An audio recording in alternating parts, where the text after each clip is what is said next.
ಸಂಚಿಕೆ 9 ಗಂಗಾವತಾರ. ಗಲಗಲನೆ ಹರಿಯುತ್ತಿರುವ ಗಂಗೆಯನ್ನು ಕಣ್ತುಂಬ ನೋಡಿದ ರಾಮನು ಶಾಂತನಾದನು.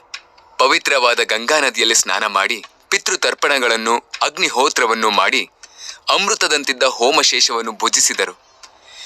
ಎಲ್ಲರೂ ಸಂತೋಷದಿಂದ ವಿಶ್ವಾಮಿತ್ರರ ಸುತ್ತಲೂ ಕುಳಿತುಕೊಂಡರು. ಆಗ ರಾಮನು ವಿಶ್ವಾಮಿತ್ರರನ್ನು, ಮಹರ್ಷಿಗಳೇ, ಗಂಗಾ ನದಿಗೆ ತ್ರಿಪಥಗೆ ಎಂಬ ಹೆಸರು ಬರಲು ಕಾರಣವೇನು?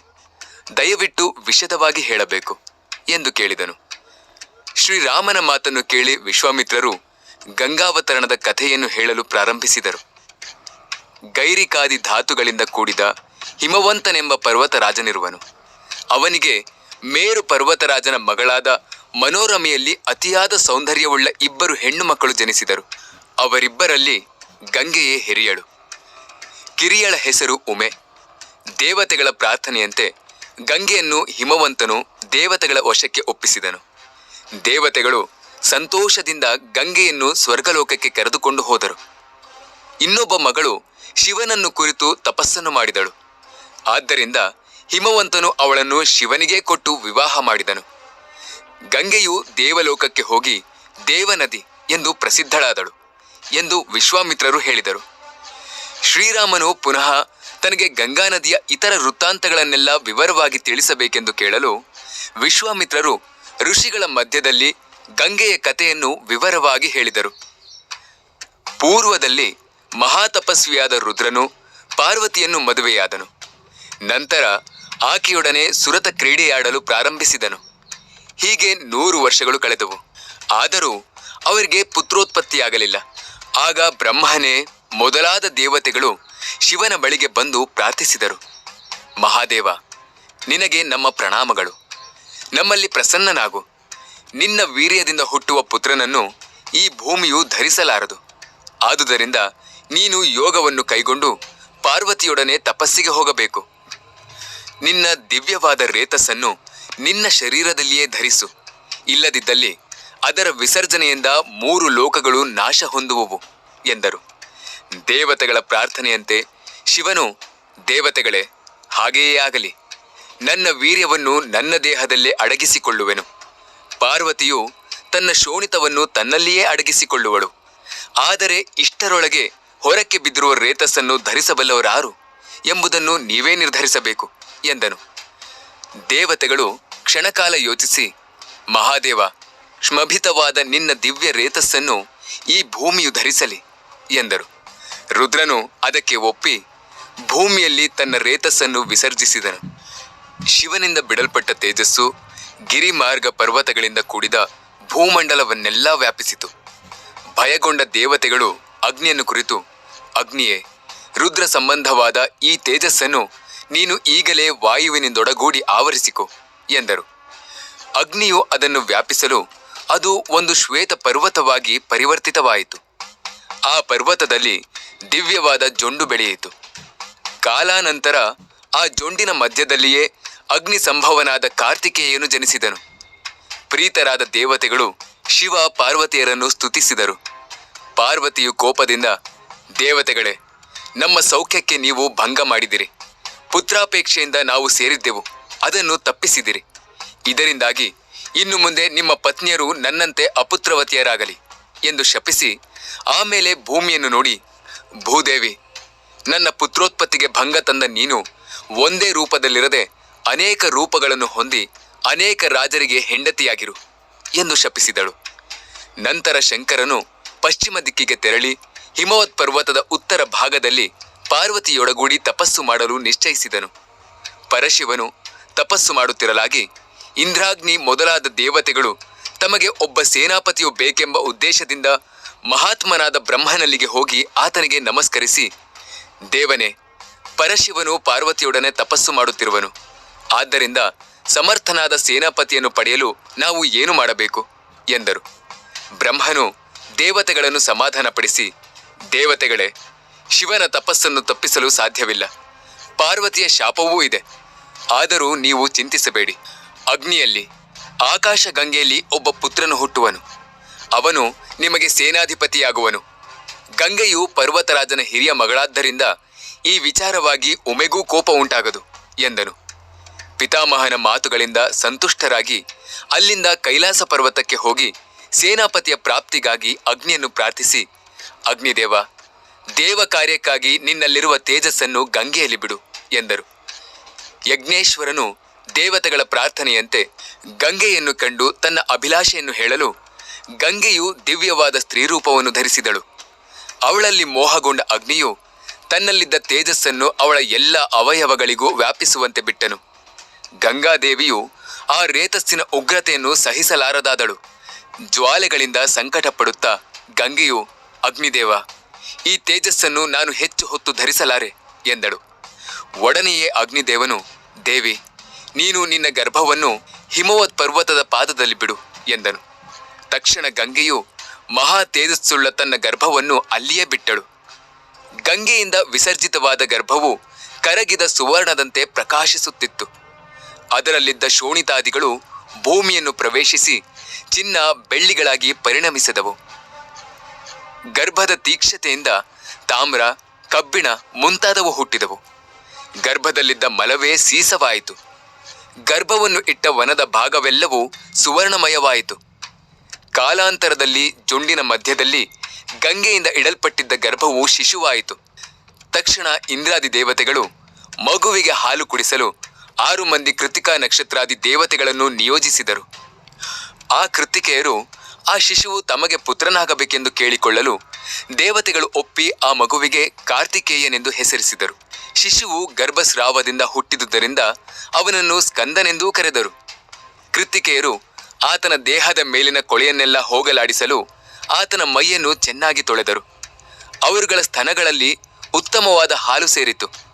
6 ಮಂದಿ ತಾಯಿಯರು ಕುಮಾರನಿಗೆ ಏಕಕಾಲದಲ್ಲಿ ಸ್ತನ್ಯ ಮಾಡಿಸಿದರು. ಸ್ಕಂದನು 6 ಮುಖಗಳನ್ನು ಹೊಂದಿ 6 ಮಾತೆಯರ ಹಾಲನ್ನು ಕುಡಿದನು. ಅಂದಿನಿಂದ ಆತನಿಗೆ ಷಣ್ಮುಖನೆಂದು ಹೆಸರಾಯಿತು. ಕೋಮಲವಾದ ಮೈಯುಳ್ಳವನಾಗಿ ಪರಾಕ್ರಮ ಉಳ್ಳವನಾಗಿ ಬೆಳೆದನು. ರಾಕ್ಷಸ ಸೇನೆಯನ್ನೆಲ್ಲ ಗೆದ್ದನು. ದೇವತೆಗಳು ಪರಾಕ್ರಮಿಯಾದ ಕಾರ್ತಿಕೇಯನನ್ನು ತಮ್ಮ ಸೈನ್ಯಕ್ಕೆ ಅಧಿಪತಿಯನ್ನಾಗಿ ಮಾಡಿದರು. ಈ ಕುಮಾರ ಸಂಭವ ಕಥೆಯನ್ನು ಕೇಳಿದವರು ದೀರ್ಘಾಯುಷ್ಮಂತರಾಗಿ ಪುತ್ರ ಪೌತ್ರರನ್ನು ಹೊಂದಿ ಕೊನೆಗೆ ಸ್ಕಂದ ಸಾಮೀಪ್ಯವನ್ನು ಹೊಂದುವರು. ವಿಶ್ವಾಮಿತ್ರರು ಸವಿಸ್ತಾರವಾಗಿ ಕುಮಾರ ಸಂಭವದ ಕಥೆಯನ್ನು ಹೇಳಿದ ನಂತರ ರಾಮನು ಗಂಗೆಗೆ ಯಾವ ಕಾರಣದಿಂದ ತ್ರಿಪಥಗೆ ಎಂಬ ಹೆಸರಾಯಿತು ಎಂದು ಪ್ರಶ್ನಿಸಲು ವಿಶ್ವಾಮಿತ್ರರು ಪುನಃ ಹೇಳಲಾರಂಭಿಸಿದರು. ಪೂರ್ವದಲ್ಲಿ ಸಗರನೆಂಬ ರಾಜನು ಅಯೋಧ್ಯೆಯನ್ನಾಳುತ್ತಿದ್ದನು. ಬಹಳ ಕಾಲ ಅವನಿಗೆ ಮಕ್ಕಳಾಗಿರಲಿಲ್ಲವಾಗಿ ಸಂತಾನಾಪೇಕ್ಷೆಯಿಂದ ತಪಸ್ಸು ಮಾಡಲು ನಿಶ್ಚಯಿಸಿದನು. ವಿದರ್ಭರಾಜನ ಮಗಳಾದ ಕೇಶಿನಿಯು ಅವನ ಹಿರಿಯ ಹೆಂಡತಿ. ಅರಿಷ್ಟನೇಮಿಯ ಮಗಳಾದ ಸುಮತಿಯು ಅವನ 2ನೆಯ ಹೆಂಡತಿ. ಸಗರನು ತನ್ನ ಪತ್ನಿಯರಿಬ್ಬರೊಡನೆ ಹಿಮವತ್ ಪರ್ವತಕ್ಕೆ ಹೋಗಿ ಅಲ್ಲಿ ಭೃಗು ಪ್ರಸರಣವೆಂಬ ಸ್ಥಳದಲ್ಲಿ ತಪಸ್ಸನ್ನು ಮಾಡುತ್ತಿದ್ದನು. 100 ವರ್ಷಗಳ ನಂತರ ಇವನ ತಪಸ್ಸಿಗೆ ಮೆಚ್ಚಿ ಸತ್ಯವಂತನಾದ ಭೃಗು ಮಹರ್ಷಿಯು ಸಗರನನ್ನು ಕಂಡು, ಪುರುಷ ಶ್ರೇಷ್ಠನೇ, ನಿನಗೆ ಲೋಕವೆಲ್ಲ ಮೆಚ್ಚುವಂತಹ ಕೀರ್ತಿ ತರುವಂತಹ ಪುತ್ರ ಸಂತಾನವಾಗುವುದು. ನಿನ್ನ 2 ಪತ್ನಿಯರಲ್ಲಿ ಒಬ್ಬಳು ವಂಶೋದ್ಧಾರಕನಾದ ಒಬ್ಬ ಪುತ್ರನನ್ನು, ಇನ್ನೊಬ್ಬಳು 60,000 ಮಕ್ಕಳನ್ನು ಪಡೆಯುವಳು ಎಂದು ವರವನ್ನು ಕೊಟ್ಟನು. ರಾಜಪತ್ನಿಯರಿಬ್ಬರೂ ಭೃಗುವನ್ನು, ಪೂಜ್ಯರೇ, ನಮ್ಮಲ್ಲಿ ಯಾರು ಒಬ್ಬ ಮಗನನ್ನು ಮತ್ತು ಯಾರು 60,000 ಮಕ್ಕಳನ್ನು ಪಡೆಯುವರು ಎಂದು ಕೇಳಿದರು. ಆಗ ಭೃಗುವು, ಈ ವಿಷಯದ ನಿರ್ಧಾರವು ಅವರಿಬ್ಬರ ಇಚ್ಛೆಯಂತೆಯೇ ಆಗುವುದು ಎಂದನು. ಆಗ ಹಿರಿಯ ಹೆಂಡತಿಯಾದ ಕೇಶನಿಯು ತನಗೆ ವಂಶೋದ್ಧಾರಕನಾದ ಒಬ್ಬ ಪುತ್ರನನ್ನು ಪಡೆಯಲು ಇಚ್ಛಿಸಿದಳು. ಕಿರಿಯ ಹೆಂಡತಿ ಸುಮತಿಯು ತನಗೆ ವೀರರಾದ ಅನೇಕ ಪುತ್ರರು ಹುಟ್ಟಬೇಕೆಂದು ಬಯಸಿದಳು. ಭೃಗುವು ಇದಕ್ಕೆ ಒಪ್ಪಲಾಗಿ ಅವರ ಆಶೀರ್ವಾದ ಪಡೆದು ಸಗರನು ತನ್ನ 2 ಪತ್ನಿಯರೊಡನೆ ತನ್ನ ಪಟ್ಟಣಕ್ಕೆ ಹಿಂತಿರುಗಿದನು. ಕಾಲಕ್ರಮೇಣ ಸಗರನ ಹಿರಿಯ ಹೆಂಡತಿಯು ಅಸಮಂಜನೆಂಬ ಒಬ್ಬ ಮಗನನ್ನು ಪಡೆದಳು. ಸುಮತಿಯು ಸೋರೆಕಾಯಿಯಂತೆ ವೃತ್ತಾಕಾರದ ಒಂದು ಗರ್ಭಪಿಂಡವನ್ನು ಪ್ರಸವಿಸಿದಳು. ಆ ಗರ್ಭವನ್ನು ಒಡೆಯಲಾಗಿ ಅದು 60,000 ಭಾಗಗಳಾದವು. ಅದರಿಂದ 60,000 ಪುತ್ರರುಂಟಾದರು. ಆ ಸಣ್ಣ ಮಕ್ಕಳನ್ನು ಎಣ್ಣೆಯ ಕೊಡಗಳಲ್ಲಿಟ್ಟು ಪೋಷಿಸಿದರು. ಬಹುಕಾಲದ ನಂತರ ಆ ಮಕ್ಕಳು ಯೌವನವನ್ನು ಹೊಂದಿದರು. ಸಗರನ ಹಿರಿಯ ಪುತ್ರನಾದ ಅಸಮಂಜನು ಪ್ರತಿನಿತ್ಯವೂ ಬೀದಿಯಲ್ಲಿ ಆಡುತ್ತಿದ್ದ ಮಕ್ಕಳನ್ನು ಸರಯೂ ನದಿಯಲ್ಲಿ ಎಸೆದು ಆ ಮಕ್ಕಳು ಸಂಕಟದಿಂದ ನೀರಿನಲ್ಲಿ ಮುಳುಗಿ ಪ್ರಾಣ ಬಿಡುವುದನ್ನು ನೋಡಿ ವಿನೋದದಿಂದ ನಗುತ್ತಿದ್ದನು. ಹೀಗೆ ಪ್ರಜೆಗಳಿಗೆ ಅಹಿತವಾದ ಕೆಲಸ ಮಾಡುತ್ತಿದ್ದ ಆ ಪುತ್ರನನ್ನು ಸಗರನು ತನ್ನ ದೇಶದಿಂದ ಹೊರಗಟ್ಟಿದನು. ಅಸಮಂಜನಿಗೆ ವೀರ್ಯವಂತನಾದ ಪ್ರಜೆಗಳ ಪ್ರೀತಿಗೆ ಪಾತ್ರನಾದ ಅಂಶುಮಂತನೆಂಬ ಮಗನಿದ್ದನು. ಬಹುಕಾಲಾನಂತರ ಸಗರನು ಯಜ್ಞ ಮಾಡಬೇಕೆಂದು ಇಚ್ಛಿಸಿ ಪುರೋಹಿತರೊಡನೆ ಕೂಡಿ ಅಶ್ವಮೇಧ ಯಾಗವನ್ನು ಮಾಡಲು ಆರಂಭಿಸಿದನು. ವಿಂಧ್ಯಕ್ಕೂ ಹಿಮಾಲಯ ಪರ್ವತಕ್ಕೂ ನಡುವೆ ಇರುವ ಪರಿಶುದ್ಧವಾದ ಸ್ಥಳವಾದ ಆರ್ಯಾವರ್ತದಲ್ಲಿ ಯಜ್ಞವು ಪ್ರಾರಂಭವಾಯಿತು. ಸಗರನು ಯಜ್ಞದ ಕುದುರೆಯನ್ನು ಪೂಜಿಸಿ ದೇಶ ಸಂಚಾರಕ್ಕಾಗಿ ಕಳುಹಿಸಿದನು. ಅಂಶುಮಂತನು ಕುದುರೆಯ ಹಿಂದೆ ಹೊರಟನು. ಯಜ್ಞವು ನಡೆಯುತ್ತಿರುವಾಗಲೇ ಇಂದ್ರನು ಮಾಯೆಯಿಂದ ಬಂದು ಕುದುರೆಯನ್ನು ಅಪಹರಿಸಿದನು. ಕುದುರೆಯು ಕಳೆದು ಹೋಗಲಾಗಿ ಋತ್ವಿಜರು ಕುದುರೆಯನ್ನು ಬೇಗ ಹುಡುಕಿ ತರಬೇಕೆಂದು ಸಗರನನ್ನು ಒತ್ತಾಯಿಸಿದರು. ಆಗ ಸಗರನು ತನ್ನ 60,000 ಮಕ್ಕಳನ್ನು ಕುದುರೆಯನ್ನು ಹುಡುಕಿ ತರಲು ಕಳುಹಿಸಿದನು. ಸಮುದ್ರದಿಂದ ಆವರಿಸಲ್ಪಟ್ಟಿರುವ ಇಡೀ ಭೂಮಂಡಲವನ್ನು ಸುತ್ತಿ ಹೇಗಾದರೂ ಯಜ್ಞದ ಕುದುರೆಯನ್ನು ಪತ್ತೆ ಮಾಡಿ ತರುವಂತೆ ತಿಳಿಸಿದನು. ಅದರಂತೆ ಸಗರನ ಮಕ್ಕಳು ಇಡೀ ಭೂಮಿಯನ್ನು ಸುತ್ತಿ ಹುಡುಕಿ ಕುದುರೆಯು ಕಾಣಿಸದಿರಲು ವಜ್ರಕ್ಕೆ ಸಮಾನವಾದ ತಮ್ಮ ನಖಗಳಿಂದಲೂ ನೇಗಿಲು ಮುಂತಾದ ಆಯುಧಗಳಿಂದಲೂ ಭೂಮಿಯನ್ನು ಪಾತಾಳದವರೆಗೂ ತೋಡಿದರು. ಈ ರಾಜಪುತ್ರರ ಹಾವಳಿಯನ್ನು ತಡೆಯಲಾರದೆ ದೇವತೆಗಳೆಲ್ಲರೂ ಬ್ರಹ್ಮನನ್ನು ಮೊರೆಹೊಕ್ಕಿ ತಮ್ಮನ್ನು ಕಾಪಾಡಬೇಕೆಂದು ಪ್ರಾರ್ಥಿಸಿದರು. ಬ್ರಹ್ಮನು, ದೇವತೆಗಳೇ, ನೀವು ಭಯಪಡುವ ಕಾರಣವಿಲ್ಲ. ಈ ಸಮಸ್ತ ಪ್ರಪಂಚವು ಮಹಾತ್ಮನಾದ ವಿಷ್ಣುವಿಗೆ ಸೇರಿದುದು. ಭಗವಂತನಾದ ವಿಷ್ಣುವು ಕಪಿಲ ರೂಪದಲ್ಲಿ ಈ ಭೂಮಿಯನ್ನು ಧರಿಸಿರುವನು. ಕಪಿಲನ ಕೋಪಾಗ್ನಿಯಿಂದ ಸಗರ ಪುತ್ರರು ವಿನಾಶವಾಗುವರು ಎಂದನು. ಇತ್ತಲಾಗಿ ಸಗರ ಪುತ್ರರು ಭೂಮಿಯನ್ನು ಅಗೆಯುತ್ತಿರುವಾಗ ಸಿಡಿಲಿನಂತೆ ಭಯಂಕರವಾದ ಶಬ್ದ ಉಂಟಾಯಿತು. ಆದರೂ ಸಗರನಿಂದ ಆಜ್ಞಪ್ತರಾದ ಆತನ ಪುತ್ರರು ಪುನಃ ಭೂಮಿಯನ್ನು ಅಗೆದರು. ಅಲ್ಲಿ ಒಂದು ಸ್ಥಳದಲ್ಲಿ ಒಂದು ದೊಡ್ಡ ಪರ್ವತವನ್ನು, ಅದರ ನಡುವೆ ಸಮಸ್ತ ಭೂಮಿಯನ್ನು ತಲೆಯ ಮೇಲೆ ಧರಿಸಿ ನಿಂತಿರುವ ವಿರೂಪಾಕ್ಷನೆಂಬ ದಿಗ್ಗಜನನ್ನು ಕಂಡರು. ಸಗರ ಪುತ್ರರು ಆ ಮಹಾಗಜವನ್ನು ಪ್ರದಕ್ಷಿಣೆ ಮಾಡಿ ಪೂಜಿಸಿ ಪುನಃ ರಸಾತಲವನ್ನು ಭೇದಿಸುತ್ತಾ ಮುಂದೆ ಹೋದರು. ಪೂರ್ವ ದಿಕ್ಕನ್ನು ಭೇದಿಸಿ ದಕ್ಷಿಣ ದಿಕ್ಕನ್ನು ಭೇದಿಸಲು ಆರಂಭಿಸಿದರು. ಅಲ್ಲಿ ಅವರು ಮಹಾತ್ಮನಾದ ಮಹಾಪದ್ಮವೆಂಬ ಮಹಾ ದಿಗ್ಗಜವನ್ನು ಕಂಡು ಆಶ್ಚರ್ಯಪಟ್ಟರು. ಅದಕ್ಕೂ ಪ್ರದಕ್ಷಿಣೆ ಮಾಡಿ ಪಶ್ಚಿಮ ದಿಕ್ಕನ್ನು ಭೇದಿಸಲು ಅಲ್ಲಿ ಪರ್ವತೋಪಮವಾದ ಸೌಮನಸವೆಂಬ ದಿಗ್ಗಜವನ್ನು ಕಂಡರು. ಈ ಗಜವನ್ನು ಪ್ರದಕ್ಷಿಣೆ ಮಾಡಿ ಭೂಮಿಯ ಉತ್ತರ ಭಾಗವನ್ನು ಅಗೆಯಲು ಉಪಕ್ರಮಿಸಿದರು. ಅಲ್ಲಿ ಭೂಮಿಯನ್ನು ಹೊತ್ತು ನಿಂತಿರುವ ಭದ್ರನೆಂಬ ದಿಗ್ಗಜವನ್ನು ಕಂಡು ಅದಕ್ಕೂ ಪ್ರದಕ್ಷಿಣೆ ಮಾಡಿ ಇನ್ನೂ ಕೆಳಗೆ ತೋಡಲಾರಂಭಿಸಿದರು. ಅಲ್ಲಿಯೂ ಅಶ್ವವನ್ನು ಕಾಣದೆ ಈಶಾನ್ಯ ದಿಕ್ಕಿಗೆ ಹೋಗಿ ಬಹುಕೋಪದಿಂದ ಪಾತಾಳವನ್ನು ಭೇದಿಸುತ್ತಿದ್ದರು. ಆಗ ಅಲ್ಲಿ ಕಪಿಲ ರೂಪದಿಂದಿರುವ ವಾಸುದೇವನನ್ನು ಕಂಡರು. ಕಪಿಲ ಮಹರ್ಷಿಯ ಸಮೀಪದಲ್ಲಿಯೇ ತಮ್ಮ ಅಶ್ವಮೇಧದ ಕುದುರೆಯನ್ನು ಕಂಡರು. ಅತಿ ಸಂತೋಷದಿಂದ ಸಗರ ಪುತ್ರರು ಕಪಿಲ ಋಷಿಯನ್ನು ನೋಡಿ ಈತನೇ ತಮ್ಮ ಅಶ್ವಾಪಹಾರಿ ಎಂದು ಭ್ರಮಿಸಿ ಕೋಪದಿಂದ ತಮ್ಮ ಕೈಯಲ್ಲಿದ್ದ ಗುದ್ದಲಿ, ನೇಗಿಲು ಮುಂತಾದ ಆಯುಧಗಳನ್ನು, ಕಲ್ಲು ಮರಗಳನ್ನು ಮೇಲೆತ್ತಿ ಆರ್ಭಟಿಸುತ್ತಾ ಕಪಿಲ ಋಷಿಯ ಸಮೀಪಕ್ಕೆ ಬಂದು ಅವನ ಮೇಲೆ ಬೀಳಲು ಪ್ರಯತ್ನಿಸಿದರು. ಮಹರ್ಷಿಯು ಯೋಗ ಮುದ್ರೆಯಿಂದ ವಿಮುಖವಾಗಿ ತನ್ನ ಮೇಲೆ ಬರುತ್ತಿದ್ದ ಸಗರ ಪುತ್ರರನ್ನು ನೋಡಿ ಕೋಪದಿಂದ ಹೂಂಕರಿಸಿದನು.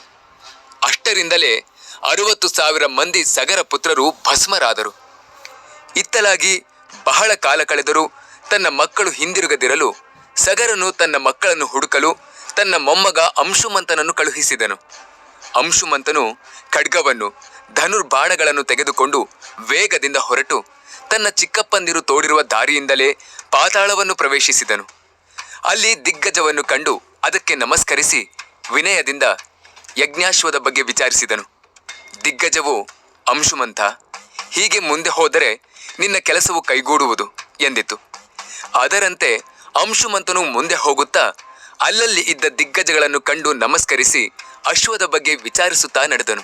ಅಲ್ಲೇ ಒಂದು ಕಡೆ ಬಿದ್ದಿದ್ದ ದೊಡ್ಡ ಭಸ್ಮದ ರಾಶಿಯನ್ನು ಕಂಡನು. ತನ್ನ ಚಿಕ್ಕಪ್ಪಂದಿರೇ ಈ ಅವಸ್ಥೆಯನ್ನು ಹೊಂದಿರಬಹುದೆಂದು ಊಹಿಸಿ ದುಃಖ ಪಡುತ್ತಿರಲು ಅಲ್ಲಿ ತನ್ನ ಯಜ್ಞದ ಅಶ್ವವು ಮೇಯುತ್ತಾ ನಿಂತಿರುವುದನ್ನು ಕಂಡನು. ಸಂಕಟದಿಂದ ತನ್ನ ಪಿತೃಗಳಿಗೆ ಜಲಕ್ರಿಯೆ ಮಾಡಬೇಕೆಂದು ನೀರಿಗಾಗಿ ಹುಡುಕುತ್ತಿರಲು ಅಲ್ಲಿ ತನ್ನ ಚಿಕ್ಕಪ್ಪಂದಿರಿಗೆ ಸೋದರ ಮಾವನಾದ ಪಕ್ಷಿರಾಜನಾದ ಗರುಡನನ್ನು ಕಂಡನು. ಗರುಡನು, ಅಂಶುಮಂತ, ನಿನ್ನ ಚಿಕ್ಕಪ್ಪಂದಿರ ವಧೆಗಾಗಿ ದುಃಖಿಸಬೇಡ. ಲೋಕಕ್ಷೇಮಕ್ಕಾಗಿಯೇ ಈ ವಧೆಯು ನಡೆದಿದೆ. ಮಹಾತ್ಮರಾದ ಕಪಿಲರಿಂದ ಇವರು ಭಸ್ಮವಾಗಿರುವರು. ಇವರೆಲ್ಲರೂ ಬ್ರಾಹ್ಮಣನಿಂದ ಮರಣ ಹೊಂದಿರುವುದರಿಂದ ಇವರಿಗೆ ಯಾವ ಜಲಾಶಯದ ನೀರಿನಿಂದಲೂ ಜಲಕ್ರಿಯೆಯನ್ನು ಮಾಡುವಂತಿಲ್ಲ. ಲೋಕ ಪಾವನಿಯಾದ ಗಂಗಾ ನದಿಯನ್ನು ಕರೆತಂದು ಈ ಬೂದಿಯ ರಾಶಿಯ ಮೇಲೆ ಹಾಯಿಸು, ಅದರಿಂದ ಅವರಿಗೆ ಸ್ವರ್ಗ ಪ್ರಾಪ್ತಿಯಾಗುವುದು. ಈಗ ಮೊದಲು ಈ ಯಜ್ಞದ ಕುದುರೆಯನ್ನು ತೆಗೆದುಕೊಂಡು ಹೋಗಿ ನಿನ್ನ ತಾತ ಸಗರ ಚಕ್ರವರ್ತಿಯ ಯಜ್ಞವನ್ನು ಪೂರ್ತಿ ಮಾಡಿಸು ಎಂದನು. ಗರುಡನ ಮಾತನ್ನು ಕೇಳಿ ಅಂಶುಮಂತನು ಅಶ್ವವನ್ನು ಕರೆದುಕೊಂಡು ದೀಕ್ಷೆ ವಹಿಸಿದ್ದ ಸಗರನಿಗೆ ಒಪ್ಪಿಸಿ ಅಲ್ಲಿ ನಡೆದ ವೃತ್ತಾಂತವನ್ನು, ಗರುಡನು ಹೇಳಿದ ವಿಷಯಗಳನ್ನು ಹೇಳಿದನು. ತನ್ನ ಪುತ್ರರ ವಿನಾಶದ ವಾರ್ತೆಯನ್ನು ಕೇಳಿ ದುಃಖದಿಂದ ಸಗರನು ಆರಂಭಿಸಿದ್ದ ಯಜ್ಞವನ್ನು ಶಾಸ್ತ್ರೋಕ್ತವಾಗಿ ಮುಗಿಸಿ ತನ್ನ ಪಟ್ಟಣಕ್ಕೆ ಹಿಂತಿರುಗಿದನು. ತನ್ನ ಮಕ್ಕಳ ಜಲಕ್ರಿಯೆಗಾಗಿ ಗಂಗೆಯನ್ನು ತರಲು ಉಪಾಯವನ್ನು ಕಾಣದೆ 30,000 ವರ್ಷಗಳು ರಾಜ್ಯಭಾರ ಮಾಡಿ ಸ್ವರ್ಗಸ್ಥನಾದನು. ಸಗರನ ಮರಣಾನಂತರ ಅಯೋಧ್ಯೆಯ ಪ್ರಜೆಗಳು ಅಂಶುಮಂತನನ್ನು ರಾಜನನ್ನಾಗಿ ಮಾಡಿದರು. ಅಂಶುಮಂತನು ಪರಮ ಧಾರ್ಮಿಕನಾದ ರಾಜನೆಂದು ಹೆಸರು ಪಡೆದು ಕೊನೆಗಾಲದಲ್ಲಿ ತನ್ನ ಮಗನಾದ ದಿಲೀಪನಿಗೆ ರಾಜ್ಯವನ್ನು ವಹಿಸಿ ಹಿಮವತ್ ಪರ್ವತದಲ್ಲಿ 32,000 ವರ್ಷಗಳು ತಪಸ್ಸು ಮಾಡಿ ಕೊನೆಗೆ ಸ್ವರ್ಗವನ್ನು ಸೇರಿದನು. ಆ ನಂತರ ದಿಲೀಪನು ಕೂಡ ತನ್ನ ತಾತಂದಿರ ವಧೆಯ ವಿಚಾರವನ್ನು ತಿಳಿದು ಅವರಿಗೆ ಸದ್ಗತಿಯನ್ನು ಉಂಟು ಮಾಡಲು ಭೂಮಿಗೆ ಗಂಗೆಯನ್ನು ತರುವ ಉಪಾಯವು ತಿಳಿಯದೆ ಚಿಂತಿಸುತ್ತಿದ್ದನು. ದಿಲೀಪನಿಗೆ ಭಗೀರಥನೆಂಬ ಮಗನಾದನು. ದಿಲೀಪನು ಅನೇಕ ಯಜ್ಞ ಯಾಗಗಳನ್ನು ಮಾಡಿ 30,000 ವರ್ಷಗಳು ರಾಜ್ಯವನ್ನು ಆಳಿ ಕೊನೆಗೆ ವ್ಯಾಧಿ ಪೀಡಿತನಾಗಿ ಮರಣ ಹೊಂದಿದನು.